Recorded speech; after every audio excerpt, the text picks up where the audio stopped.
শোনো না, তোমার শালিরা এসছে, ওই নতুন রেস্টুরেন্ট হয়েছে, ওইখানে খেতে যাবো বলছে। চলো না সবাই একসাথে ঘুরে আসি। ঠিক আছে চলো।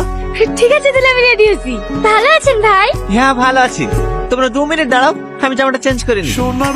কি হলো ভাই, এক ভাই বোনের দিকে তাকিয়ে আছেন, একটু খাবারের দিকেও তাকান। আপনাদের আর কিছু লাগবে? বলো আর কি খাবা? না না ভাই, আমি আর কিছু খেতে পারবো না, আপনি বিল নিয়ে আসেন। ভালোই হলো, মাঝে মাঝে ভাইয়ের সাথে এইভাবে এসে বিরিয়ানি খাওয়া হবে। কি ভাই নিয়ে আসবেন তো? হ্যাঁ হ্যাঁ, তোমরা আমার শালি বলি কথা। বলছি খুব আর্জেন্ট, 500 টাকা ফোন পেবে ভাই? ফোন পে তো হবে না রে ভাই, বাড়িতে ক্যাশ আছে, তোমাকে কি ফোন দিয়ে দেবে? আমি তো একটু বাইরে ছিলাম। কি হলো এখানে দাঁড়িয়ে কেন? এমনি। টাকা নাই? তোমার কাছে 300 টাকা গেলে দাও না, আমি বেতন পেলে তোমাকে দিয়ে দেবো। ছিটনি ছি, তুমি কি মানুষ বলো তো? তোমার একটা দায়িত্ব বলে জিনিস নাই। টাকা নেই আগে বলবা, আসতাম না।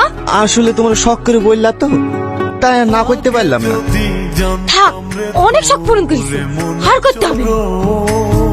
যাও বিলটা দিয়ে দাও গো। এত টাকা লাগবে না, 300 টাকা মতো দিলেই হবে।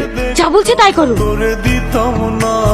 হ্যাঁ, যদি আমি টাকা না নিয়ে যেতাম তাহলে কি হতো? তোমার লেগে তো আমাদেরকে রেস্টুরেন্টে থালা বাসন মাজতে হতো। আমি বুঝতে পারিনি, কিন্তু তুমি বিশ্বাস করো, যেভাবে হোক আমি টাকা ম্যানেজ করে ফেলতাম। ম্যানেজ করে করেই তো 4 বছর দিয়ে সংসার চালাচ্ছো। শুধু আমি বলে তোমার সাথে সংসার করছি। আমি জীবনে সব থেকে বড় ভুল করেছি, তোমাকে ভালোবাসি, তোমাকে বিয়ে করবো। সারাদিন বাড়িতে কাঠের পুতুলের মতো পড়ে থাকবো, মাকে সামলাও, গা ধোয়াও, খাওয়াও, এছাড়া তো আমার জীবনে কিছু নাই। সকালের কথা বাদে দিলাম, একটু সুখ তো দিতে পারো। হ্যাঁ, আমি তো আপনার চেষ্টা করছি। যদি চাকরি না পাই তাহলে আমার কি করার আছে বলো? তোমার আবার কি করার থাকবে? তোমার কিছু করার মুরুদ আছে নাকি? মায়ের ওই 6000 টাকা পেনশন পাবো বলে মুখে ভাত ওঠে, নাহলে তোমার বসে থেকে পথে নামতে হতো। বাবু, আরে রে মা, তোমাকে কে বাইরে আসতে বললো? চলো ঘরে চলো। তোরা ঝামেলা করছিস? না না, ও কিছু না, ছাড়ো। ওষুধ খাইছো? না। চলো আমি খাই দিছি।